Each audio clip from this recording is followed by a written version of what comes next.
Bienvenue sur le Paléo Contemporain, le contenu des gens qui veulent retrouver l'essence de leur vie tout en optimisant l'expression de leurs gènes.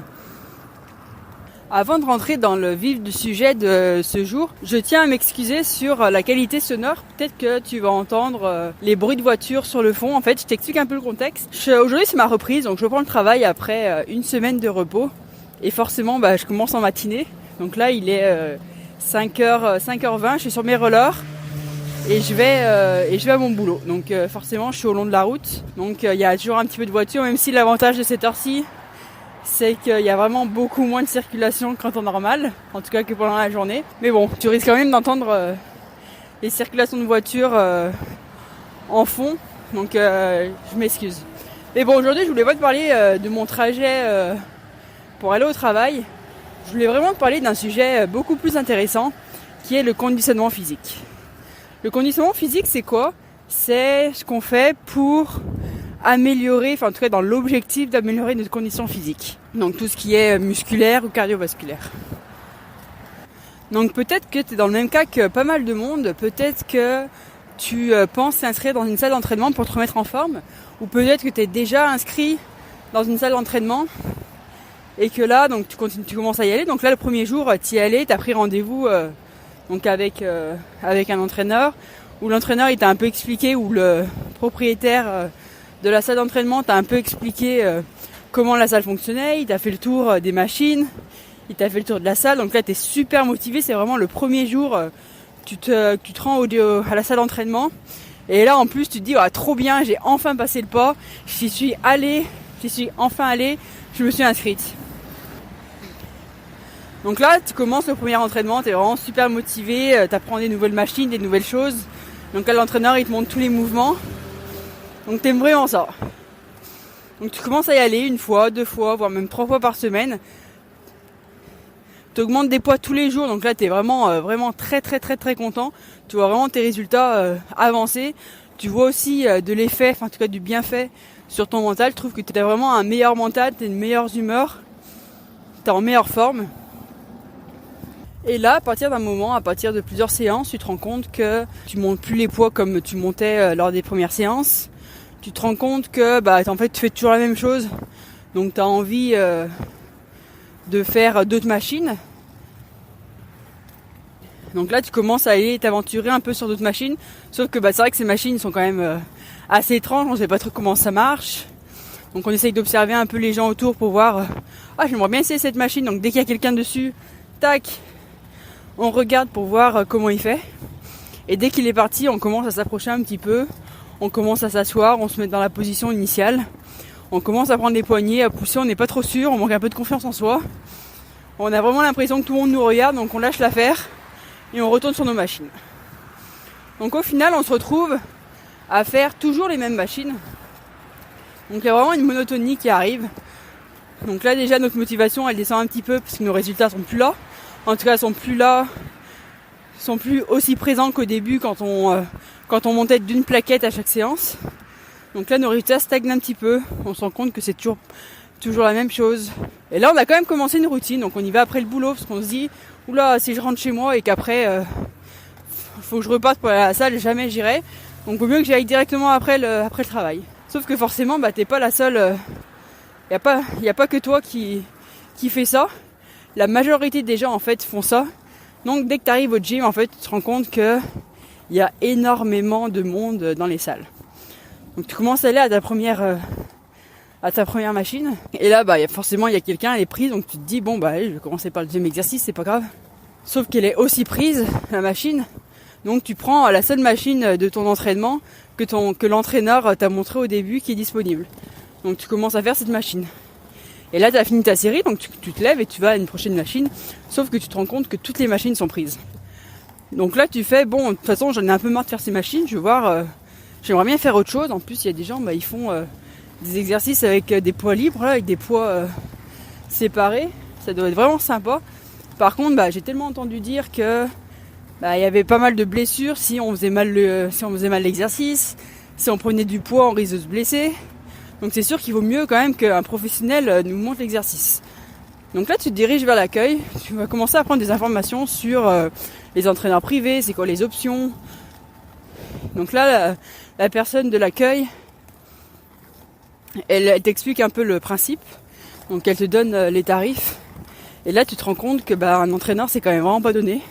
Donc tu oublies un peu l'idée. Tu te dis, ouais, c'est bon, j'aime ça, j'ai vraiment envie de me remettre en forme, mais je suis pas prête à faire tout ce sacrifice-là financier. Déjà, je trouve que je fais quand même assez de sacrifices au niveau du temps. Donc je peux pas en rajouter au niveau financier, j'ai d'autres priorités. Donc tu retournes vers les machines. Et donc tu attends, parce que forcément, vu qu'il y a énormément de monde, toutes tes machines sont prises. Et donc du coup, tu prends un peu le temps de regarder autour de toi. Et là, tu t'aperçois qu'il y a vraiment énormément de monde. Peut-être que tu sens que c'est une salle qui est quand même assez close, où il n'y a pas de lumière artificielle. Donc là, tu commences à te sentir un peu opprimé.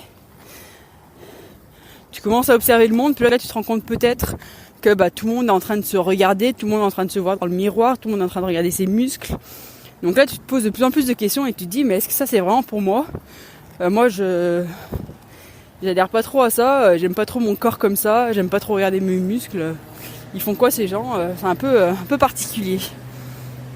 Donc avec toute l'accumulation, avec cette baisse de motivation due à la monotonie, avec le fait qu'il y a vraiment beaucoup de monde aux heures où tu vas, c'est sûr que la motivation elle est de moins en moins au rendez-vous, donc c'est toujours plus facile de trouver une excuse. Ah aujourd'hui j'ai pas ma serviette, je peux pas aller m'entraîner. Ah aujourd'hui non, c'est le jour d'aller faire les courses, donc j'irai demain, c'est pas grave. Et là tu t'aperçois qu'il y a vraiment trop de monde, donc tu pars tout de suite. À peine tu fais 2 pas dans la salle d'entraînement que tu veux déjà repartir. Donc au début tu es vraiment parti d'une situation où tu étais super motivé. Donc ça c'est le premier jour où tu arrives à la salle d'entraînement, où tu vas même 3 fois par semaine, voire même 4 fois. Tu parles à tout le monde autour de toi des bienfaits du sport, comme quoi tu as monté d'une palette sur la machine. Bref, que tu as vraiment plein de résultats, donc tu es vraiment super motivé. Et plus les semaines passent, et plus tu te rends compte, en fait ta motivation elle descend. Tes résultats sont moins présents. Puis tu te poses plein de questions en plus quand t'attends ta machine, donc du coup tu prends du recul. Donc là tu vois qu'il y a vraiment, comme je t'ai dit tout à l'heure, qu'il y a vraiment beaucoup de monde dans la salle, que tu es opprimé. Tu te rends compte qu'en fait ta vie elle se résume à passer d'une boîte à une autre. Le matin tu te lèves, tu es dans ton appartement ou dans ta maison, donc là c'est une boîte. Tu sors chez toi pour aller dans ta voiture pour t'emmener à ton travail, donc là c'est une autre boîte.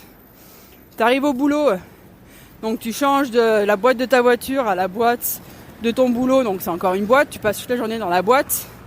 Et le soir, tu es tellement contente de sortir de ta boîte du boulot que tu retournes dans le parking pour prendre une autre boîte. Et là, qui t'emmène directement à la salle d'entraînement, encore une autre boîte. Donc là, tu réalises vraiment qu'en fait, tu es toujours enfermé, tu es toujours dans une boîte et que tu manques vraiment d'air. Donc là, tu te sens vraiment de plus en plus opprimé. Tu as vraiment besoin d'espace. Mais non, tu es bloqué dans la salle d'entraînement. Peut-être qu'aussi tu te dis, mais est-ce que ça vaut vraiment le coup, tous ces sacrifices que je fais au niveau du temps, tout le temps que je passe à la salle d'entraînement, je le passe pas avec ma famille, je le passe pas avec mes enfants. En plus, en parlant de ça, j'ai pas vraiment de résultats, en tout cas j'en ai plus vraiment. Dans la vie de tous les jours, au début oui, je voyais un peu des bienfaits, mais maintenant c'est vrai que j'en vois plus trop. Donc tu te poses vraiment des questions, est-ce que c'est bien, est-ce que c'est pas bien, est-ce que je fais bien de continuer ou est-ce que je fais mieux d'arrêter. Donc plus tu y vas et plus ta motivation, plus ta démotivation en tout cas augmente et tu finis par plus y aller. Donc ça c'est peut-être ton cas, c'est peut-être ce que tu ressens quand tu es au gym, enfin dans la salle d'entraînement et que tu te dis mais comment ça se fait, j'arrive pas à me motiver, comment ça se fait, qu'est-ce qui se passe. Pourtant j'ai vraiment l'impression de suivre tous les conseils, mais là je comprends pas, je suis vraiment pas motivée. Et je te rassure tout de suite, c'est normal de penser ça. En fait la majorité des gens pensent la même chose que toi. Et quand je travaillais au Canada dans une salle d'entraînement, on avait une statistique qui disait que sur 8 personnes qui s'inscrivent, il y en a seulement une qui continue le mois d'après. Donc pour t'expliquer, si jamais tu as arrêté dès le premier mois, c'est pour te rassurer qu'en fait t'es vraiment pas tout seul dans ce cas-là. Donc ça veut dire que sur 8 personnes qui s'inscrivent au mois de janvier, il y en a seulement une personne qui continuent d'aller à la salle d'entraînement au mois de février. Donc ce qui est vraiment pas énorme. Ça fait du 12% à peu près, je pense. Et en plus là, il faut se poser la question, pourquoi cette personne-là continue à y aller? Est-ce qu'elle y va parce qu'elle a vraiment du plaisir? Est-ce qu'elle y va parce que elle a un super mental, puis elle n'a pas atteint son objectif et elle veut vraiment atteindre son objectif? Donc là, elle se dit, faut que j'y aille. Est-ce qu'elle continue à y aller parce que c'est un peu son activité sociale? Tu sais, quand je travaillais dans la salle d'entraînement, j'ai vraiment halluciné parce que ça, je savais vraiment pas, vu que moi, la salle d'entraînement, ça n'a jamais été vraiment c'est vraiment quelque chose que j'ai vraiment fréquenté. Donc c'est vrai que quand j'ai commencé à travailler là-bas, j'ai vraiment découvert des trucs que je m'imaginais vraiment pas. Mais en fait, il y a des gens qui y vont juste pour le social. Donc ils y vont, il y en a, ils vont par exemple à des clubs des clubs de Scrabble ou des clubs de belote pour rencontrer du monde, pour parler avec du monde. Et il y en a d'autres qui vont à la salle de sport. Donc peut-être que cette personne-là, sur les 8 qui continuent à y aller, c'est peut-être son cas. Elle va peut-être là-bas juste pour parler, juste pour rencontrer du monde. Parce que c'est toujours les mêmes qui viennent. En fait, c'est toujours les mêmes habitués qui viennent. Donc rapidement, les gens, ils font connaissance, puis donc ils viennent, puis ils restent 2 heures dans la salle d'entraînement. Peut-être que la personne qui continue à y aller, c'est pas son cas. Mais peut-être par contre qu'elle a payé un entraîneur et qu'elle a des séances d'entraînement privées. Donc là, elle s'est dit, en plus du sacrifice du temps que je fais, en plus de ça, j'ai vraiment fait un sacrifice financier. J'ai mis sur la table quand même pas mal d'argent pour atteindre mon objectif. Cette année, je suis vraiment décidée, il faut vraiment que j'atteigne cet objectif. Et en plus, avec l'argent que j'ai déboursé, je peux pas arrêter tout de suite, c'est pas possible. Il faut que je continue. Ou peut-être aussi qu'elle s'y plaît. Il y a quand même des gens qui s'y plaisent dans une salle d'entraînement, donc là je ne veux pas jeter la pierre à tout le monde, il y a vraiment des gens, il y en a qui sont faits pour aller à la salle d'entraînement. Mais peut-être que c'est pas ton cas. Et si jamais c'est pas ton cas, comme je t'ai dit, il y a vraiment, t'es vraiment pas la seule personne à penser ça comme ça, en tout cas à trouver que le salle d'entraînement c'est assez ennuyeux. Là je t'ai fait un portrait plutôt négatif de la salle d'entraînement, mais je vais vraiment pas te laisser comme ça aujourd'hui. Donc là, en fait, tu as 2 solutions. En fait, 3 solutions. Soit tu continues à persévérer puis à trouver des motivations pour aller à la salle d'entraînement. Et là, tu te dis, ouais, je veux vraiment améliorer mon physique. Enfin bref, tu trouves vraiment toutes sortes de raisons pour continuer à y aller. Donc ça, c'est la première solution. La deuxième solution, c'est de rester démotivé, d'arrêter d'y aller et de reprendre tes habitudes d'avant.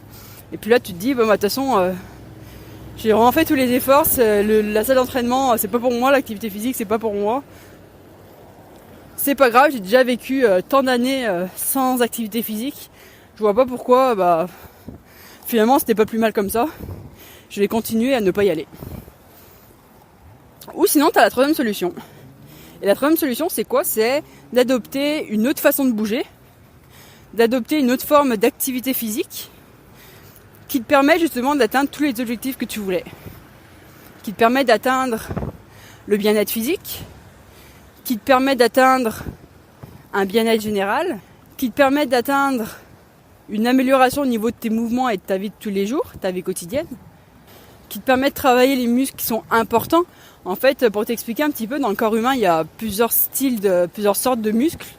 Mais pour résumer un petit peu, il y a des muscles superficiels, donc les gros muscles, qui sont plus à la surface, donc c'est vraiment les muscles qui se trouvent juste au-dessous de la peau.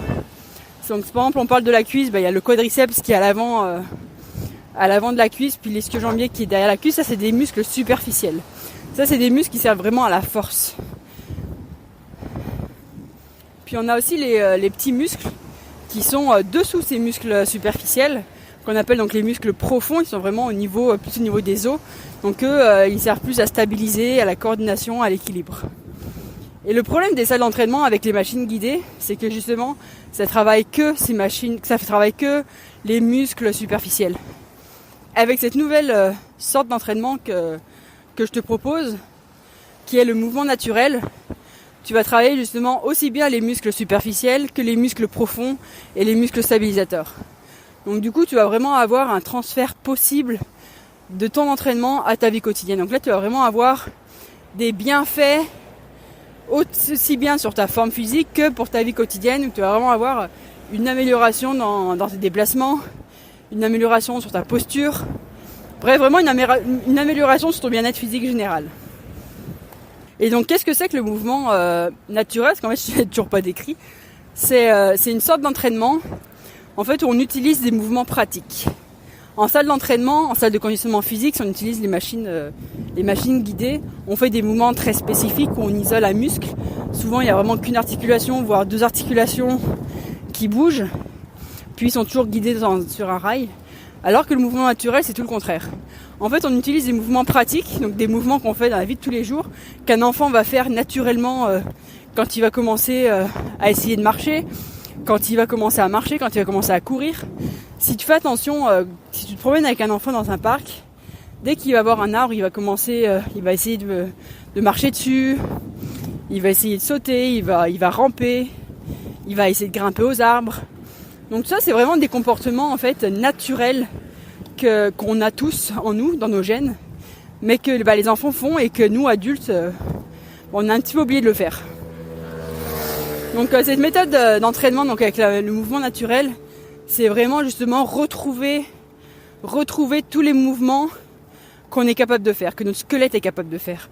Donc du coup, ça va te permettre vraiment d'ouvrir les articulations, de retrouver l'amplitude au niveau des articulations. Souvent, quand on fait un peu le bilan de notre journée, on s'aperçoit qu'on est beaucoup assis à une chaise, donc on bouge pas forcément les articulations dans toute leur amplitude.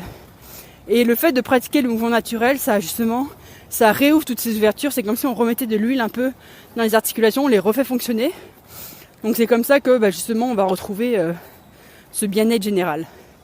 Et l'avantage de ce mouvement naturel aussi, c'est que on peut vraiment le pratiquer de partout. On peut le pratiquer dans un parc, on peut le pratiquer sur une terrasse si on a une terrasse, on peut le pratiquer dans un jardin, on peut le pratiquer même à l'intérieur. Donc du coup, tout l'aspect qu'on avait dans la salle d'entraînement, où on avait vraiment l'impression d'être dans un espace clos, d'être un peu opprimé, tout ça s'efface avec le mouvement naturel, car on a vraiment la possibilité de s'entraîner vraiment dehors avec avec rien en plus, vraiment avec aucun matériel, juste avec son propre corps, on peut vraiment faire plein d'entraînements. Et donc c'est ça l'approche du mouvement naturel. Et une grande différence aussi que j'ai trouvée dans le mouvement naturel, donc déjà comme je t'ai dit, c'était très transférable des mouvements donc de ton entraînement à ta vie quotidienne, donc ça c'est énorme. Aussi en augmentant ton bien-être physique général, donc ça c'est énorme aussi. Et en fait le mouvement naturel, c'est quoi l'objectif? En fait, ils prennent le mouvement comme une finalité. Si on reprend l'exemple donc du conditionnement physique en salle d'entraînement, eux, ils prenaient le mouvement comme un outil. Ils servaient du mouvement pour améliorer sa condition physique, pour améliorer son esthétisme. Donc c'est vraiment utiliser le mouvement comme un outil. Alors que le mouvement naturel, on bouge, et la finalité de notre mouvement, c'est quoi? C'est bouger. Donc on travaille beaucoup sur la technique, sur la forme du mouvement, sur l'amplitude des articulations qu'on fait. Et c'est vraiment en pratiquant ces techniques-là donc qui va faire qu'on va s'améliorer en tout cas on va avoir une amélioration dans la vie de tous les jours. Mais c'est aussi le fait de pratiquer ces mouvements naturels qui vont faire qu'on va améliorer notre condition physique. Donc je sais pas si j'arrive bien à m'expliquer. Je sais pas si j'arrive bien à te faire comprendre la nuance entre les deux. Donc d'un côté, tu as la salle d'entraînement qui prend les mouvements comme outil. Donc qui se sert du mouvement pour atteindre un objectif plus esthétique, plus on va dire peut-être superficiel. Soit on prend le mouvement comme finalité. Où là notre objectif c'est vraiment d'améliorer notre mouvement. Peut-être qu'aujourd'hui je t'ai rassuré sur ce que j'ai dit sur la salle d'entraînement. Peut-être que tu t'es dit finalement je suis normale, je suis pas particulière, je suis vraiment normale de ressentir ce que je ressens en fait. Et que le mouvement naturel finalement ça te tente bien, tu aimerais bien essayer mais tu sais vraiment pas comment t'y prendre. Pour ça je vais te donner des solutions. Déjà tu peux regarder sur YouTube, sur internet des vidéos, tu tapes mouvement naturel, puis tu vas sûrement trouver un tas d'entraînements, en tout cas un tas de sortes de mouvements à faire pour commencer. Soit tu t'amuses à regarder un peu les enfants ce qu'ils font et puis à reproduire ce qu'ils font, donc à marcher à quatre pattes, à faire des sauts, à à essayer de faire l'équilibre sur un tronc d'arbre qui est horizontal. Donc c'est vraiment des mouvements basiques. Hein. Et puis c'est marrant parce qu'à les voir faire, on dirait vraiment que c'est pratique de marcher à quatre pattes. Enfin, on dirait vraiment que c'est facile de marcher à quatre pattes. Sauf qu'en fait, on réalise que c'est vraiment compliqué. Tu vas vraiment voir que c'est vraiment un mouvement quand on marche à quatre pattes, donc sans toucher les genoux par terre. Donc vraiment le mouvement où c'est les pieds qui sont par terre et les mains, on a seulement 4 appuis à terre. C'est vraiment un mouvement qui fait vraiment tout travailler, aussi bien les membres supérieurs que les membres inférieurs. C'est un peu comme un tigre en fait. Hein. Un tigre il est fort, mais bon, tu vas jamais voir un tigre dans une salle d'entraînement. Un tigre, qu'est-ce qu'il fait ? Il marche à quatre pattes, il saute, il grimpe. Bref, il fait vraiment du mouvement naturel en fait. Donc ça c'est une possibilité. Et une troisième possibilité aussi, une troisième solution que je t'offre, c'est tu vas t'inscrire, je sais pas si t'as Instagram, je sais pas si t'as Facebook, mais si tu l'as, tu peux toujours aller t'inscrire sur ma chaîne où je mets régulièrement des vidéos de mouvements naturels justement, donc ça peut pouvoir t'inspirer sur certains mouvements que tu vas pouvoir reproduire où tu veux. C'est vraiment toi qui t'adaptes à l'environnement et c'est pas l'environnement qu'on adapte à toi. Donc ça fait travailler aussi la créativité, tu vas voir. Et dès que tu auras la piqûre de ces mouvements-là, dès que tu auras appris un peu les bases de cette forme d'entraînement-là, tu vas vraiment, dès que tu vas marcher dans la rue, tu vas vraiment avoir des entraînements qui vont te paraître dans la tête comme ça et qui vont faire mais c'est trop bien ici, je pourrais faire ça. Après ça fait vraiment travailler la créativité aussi. Donc c'est un aspect positif du mouvement naturel en plus de tout ce que je vous ai dit avant. Donc c'est ça. Donc là j'ai fait le tour un peu du sujet, en tout cas de ce que je voulais te parler. Si jamais tu as des questions, tu as des interrogations, n'hésite pas à me les donner en commentaire ou à m'envoyer un message, il n'y a aucun souci, ça me ferait vraiment plaisir d'y répondre. Donc moi je vais te laisser pour aujourd'hui. Là j'arrive à mon travail dans à peu près 5-10 minutes. Donc je te souhaite une bonne journée. À très bientôt et surtout n'oublie pas, retrouver l'essence, c'est un vrai jeu d'enfant.